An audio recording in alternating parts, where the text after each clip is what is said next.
All right, welcome back. This is lecture 16 for DS 4400 Intro to Machine Learning 1. This is the Northeastern University course. Um, I am Professor Wu, and today we're going to talk about some very basic statistic concepts, correlation and covariance. Okay? So, in science, we often need to study the relationship between two factors. In this example, we have income versus health. And very often, by seeing that if there's certain relationship between them, right, we can plot them out into something like this, a scatter plot. By looking at the scatter part, we can come to conclusions such as perhaps higher income leads to higher higher health outcome as well. Now, when you have something that looks like this is called a positive correlation. Conversely, sometimes you can have a negative correlation. So here is how much you exercise per week as opposed to your heart rate. So apparently, the more you exercise, the more your resting heart rate goes down. In this case, this is called a negative correlation. Okay? So by studying whether there's a positive correlation or a negative correlation, essentially we can say that if one is lower, right? If one is higher, the other one is lower, right? You can see the trend as it goes higher, you get lower values. So that's example for negative, as opposed to positive correlation. As it goes higher, this also goes higher. Now, there are many different kind of relationship people can study. Here's another one: sugar, right? Consumption versus tooth decay. So you can kind of guess that more sugar is likely associated with more decay. Now, in scientific research, what we like to do is gather a bunch of data and create these plots, right? These are the scatter plots. Once we have the plots, we can gain insight into the dependency of two variables. So you can see when there is a positive dependency, it means there's one is higher, the other is higher. So there's a certain level of statistical dependence. Now, there are many different kind of relationship we can observe, right? I just told you the positive correlation, and here's the negative correlation. These kind of relationship are linear because, well, you can describe with a line, as opposed to a negative but non-linear relationship. Alternatively, maybe there's just no relationship, right?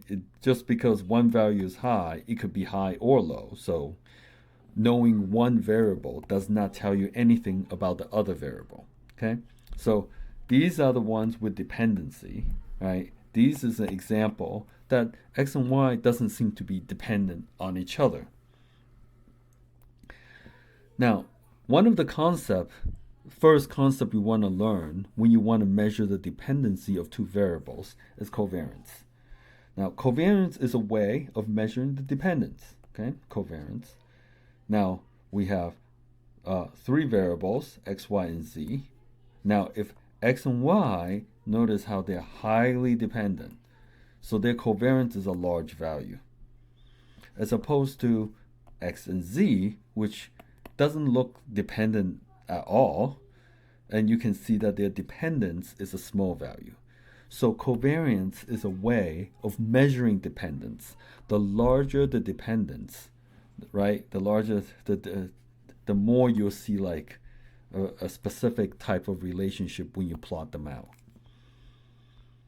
The way you calculate covariance follows this equation.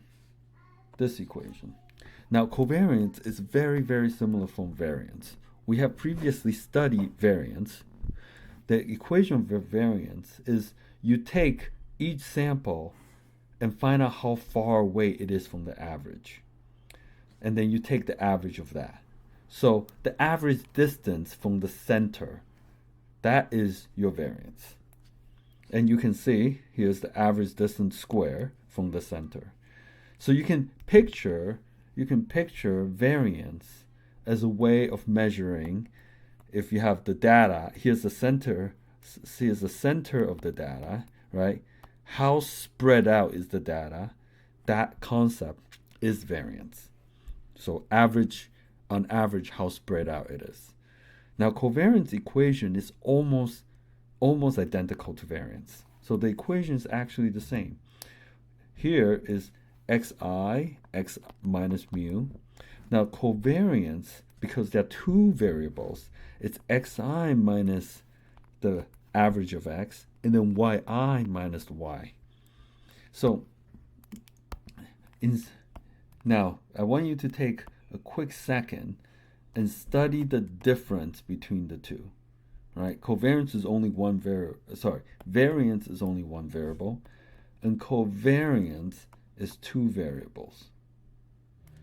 So what's happening is you're finding the distance, right, from the center for x times the distance from the center for y. And you are finding the average of that. Now, this might not make a lot of sense intuitively. Compared to variance, it makes sense that you're finding the average distance square from the center, right? So if the average distance away from the center is large, then there's a wide variation. But in this case, what is the intuition to understand this equation? Well, first thing you want to observe is that if you have the covariance with itself, right? Well, then both x and y will be, this would have been y here, but since it's x again. And therefore, this equation is equivalent to the covariance equation. So the covariance of x and x is equal to variance. That's what I'm saying. So let's gain some intuition for covariance. Why does the equation, why is this an equation of covariance, and why does it measure dependence? Okay? So what's happening is you're finding the distance from the center for x, multiplying the distance from the center for y. Okay? Which means if this is above average, then it's going to be positive. This is also above average, it means it's going to be positive. Okay? Again, then positive times positive would lead to positive. Another thing to observe is that if this is below average, this would be negative. If this is also below average, this would be negative. Negative times negative still leads to positive. So what's happening is if x is above average at the same time as y is above average, then it's going to give you a positive. And if x is below average at the same time that y is below average, then it's going to give you positive. So you can see if x is above average at the same time as y is above average, it's going to contribute, it's going to make this value larger and larger and larger. As well as if x is below average and y is also below average. So essentially it's saying that you can see if x is a high value and y is also a high value that's above average, then it's going to give you a positive that contributes to make the covariance larger. And let's look at this actual example here. Now we have XYZW with 6 samples. So over here we have 6 samples. Now let's first look at the covariance between x and y. Okay, so what do? X minus x mean. So x mean I calculated for you already is just 1. So 0 minus the mean, so 0 minus mean, times y minus the mean. So y minus the mean, which is 0. Okay. Now the next one, at sample 2, then x minus the mean, right? then multiply y minus the mean. Right?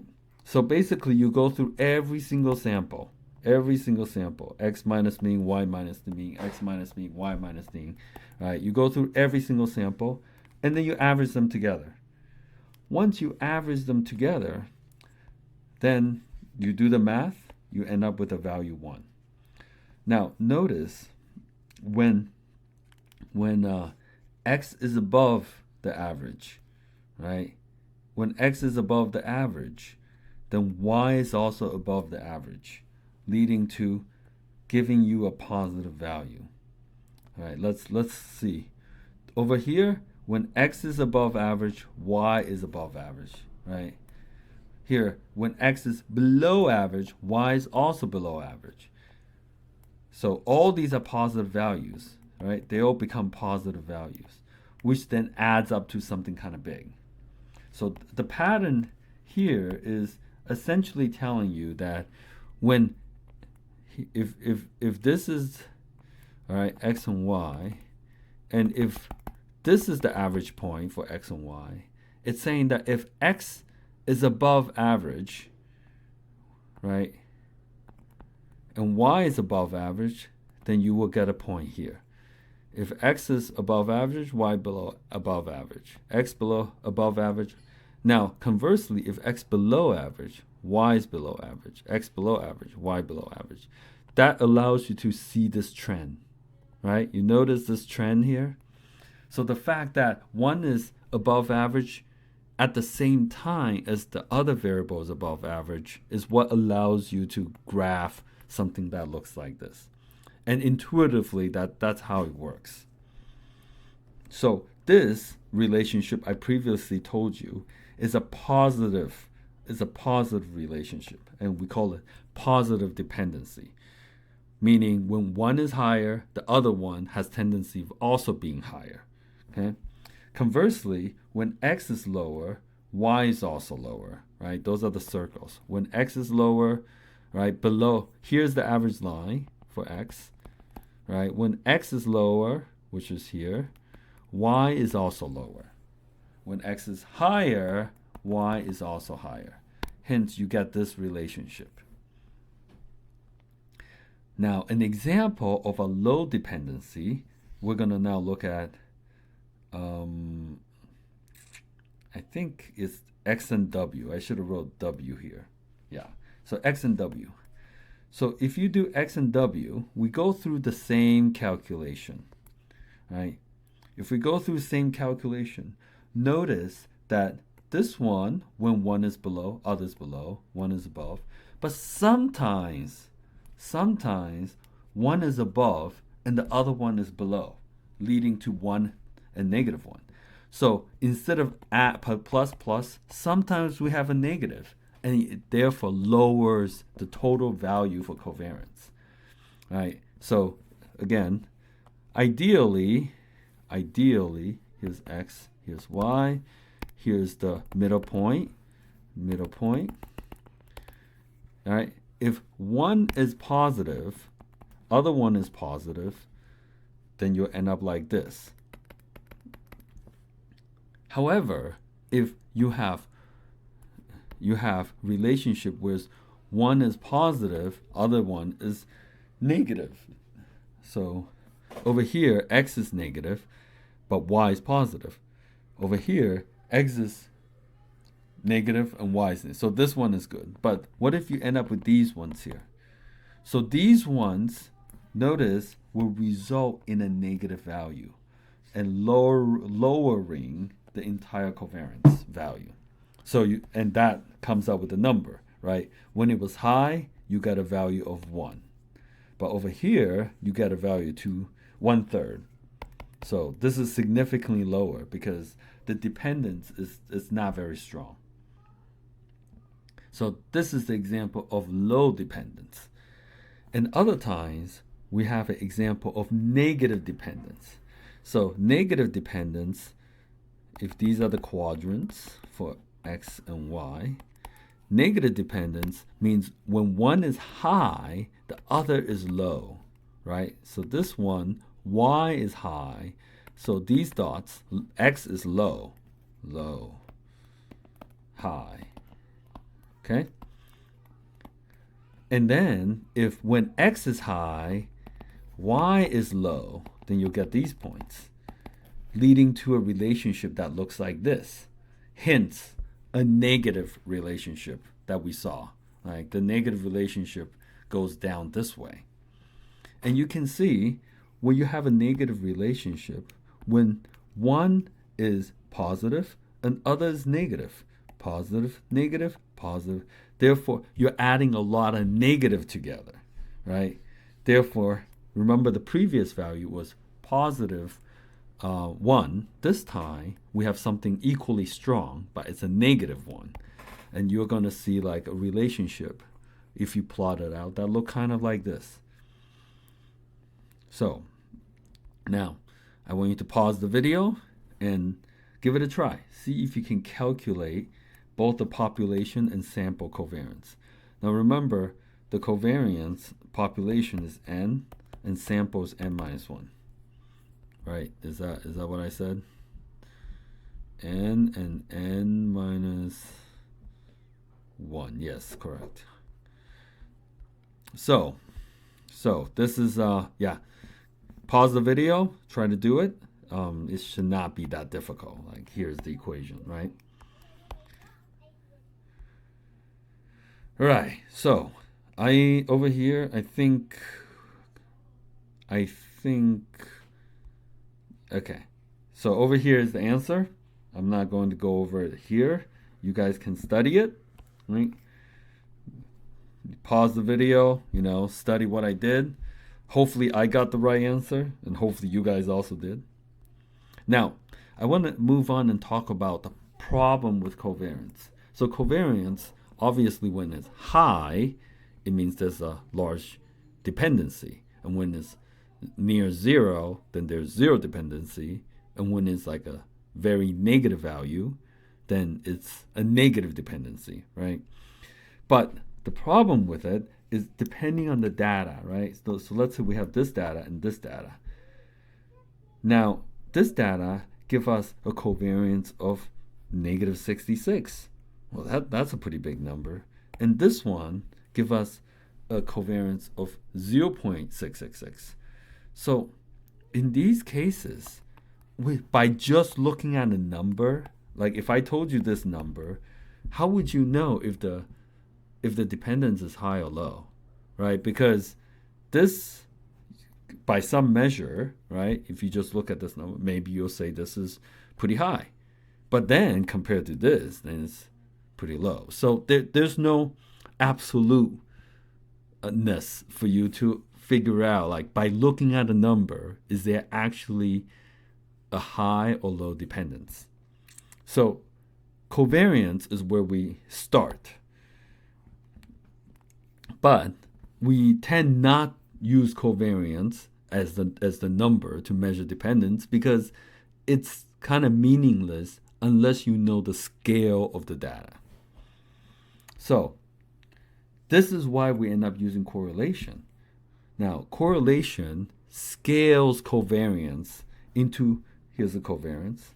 So correlation is essentially you scale the covariance such that the covariance is always between -1 and 1. And if that's the case, right, you can look at the correlation. If I tell you 0.99, then you know this is very, very close to 1. So this is really, really high correlation. Or if I give you a value 0, then it's no correlation. If I give you a net value 0.9, right, that's also very high. So the difference between covariance and correlation is just that we divide covariance by some number, so we guarantee the total value is always between -1 and 1. And since it's always between -1 and 1, it gives us an absolute sense. Like when we look at a number, we know this is a high dependence or low dependence without having to worry about the scale of the data. Okay? So the question, so here's covariance and here's correlation.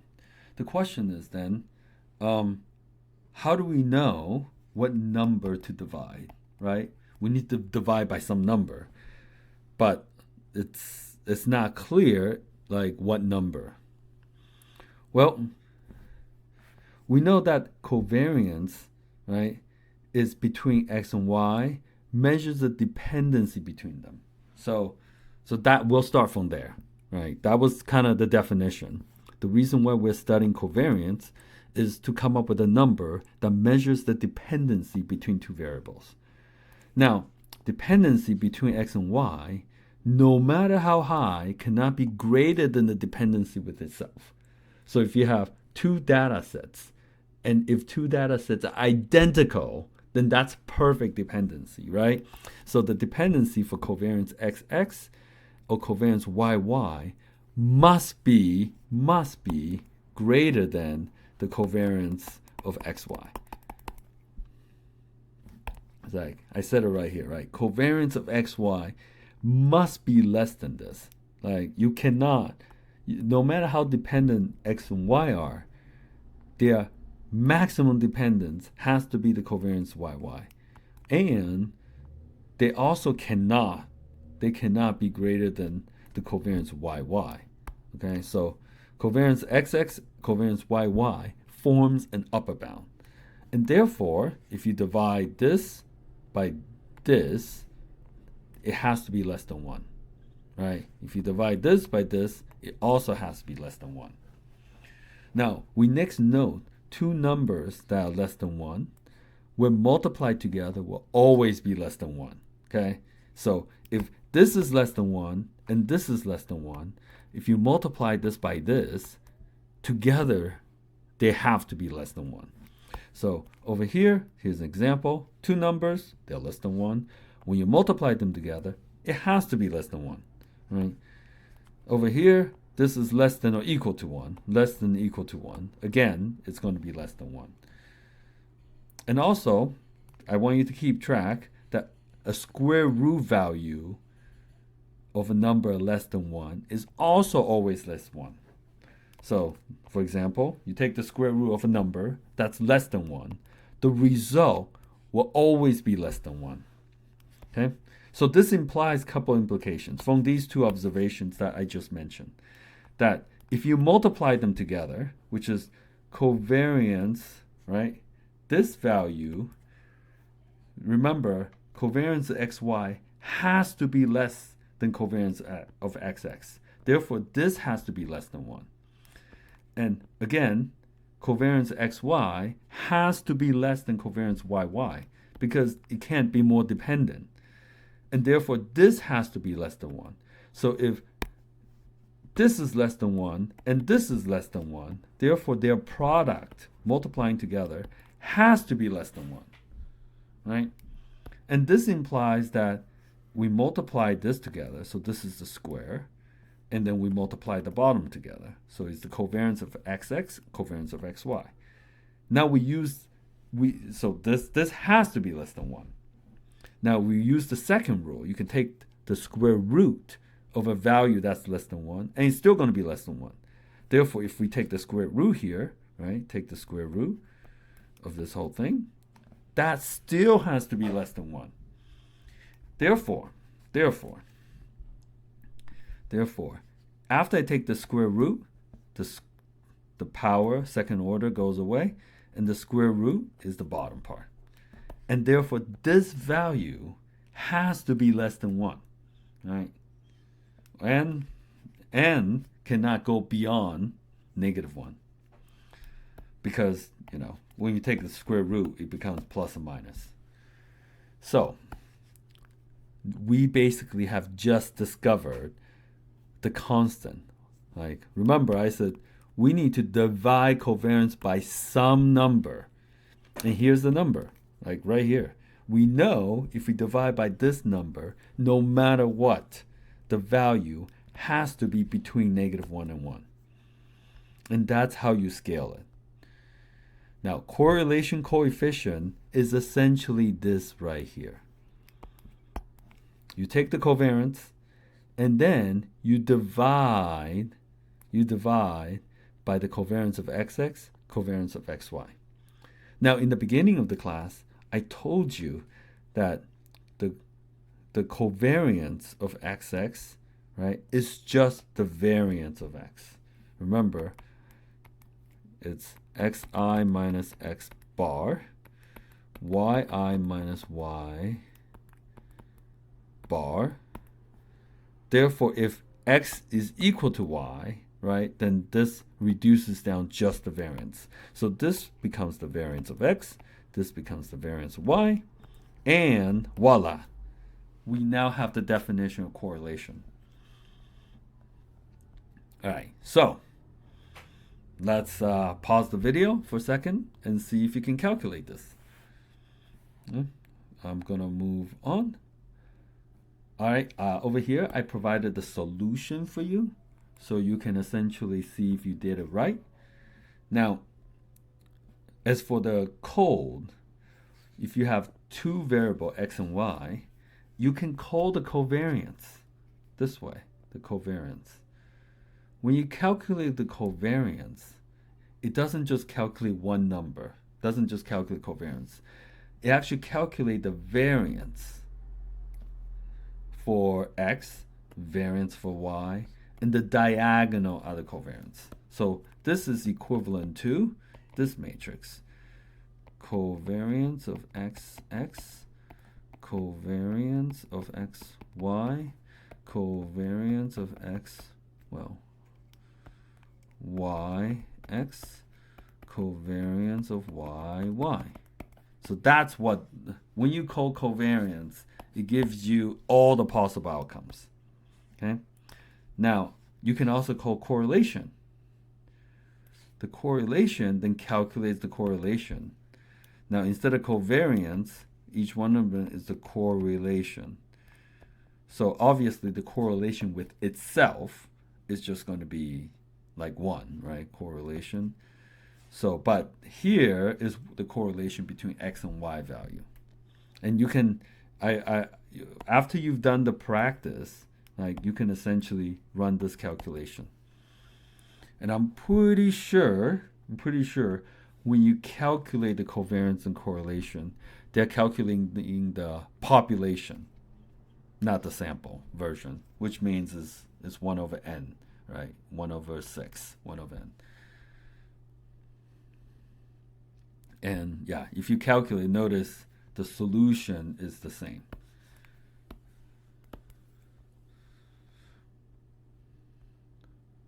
Okay, one thing is that people sometimes confuse is that when you have high correlation, it does not imply causation, right? So over here, people were studying the total amount of ice cream sold at a beach shop.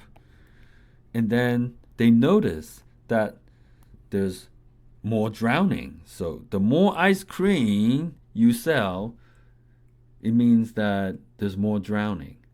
And obviously, if you come to the conclusion that the sales of ice cream is causing the drowning, then you will be wrong, right?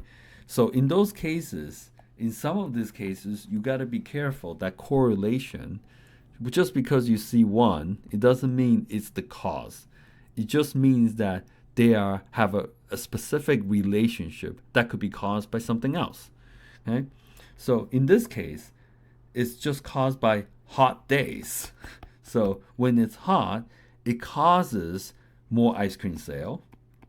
And because more people are in water, it causes drowning. So hot is the underlying cause. But if you didn't know that, you want to be careful not to confuse dependency with causation. So here's the final practice for the day. Okay, so these are the points, right? I want you to calculate the correlation coefficient, perform linear regression to draw a line, and then based on the correlation, then report if you feel like there's a strong relationship between studying and getting good grades. So that's it for today. I'll see you next time.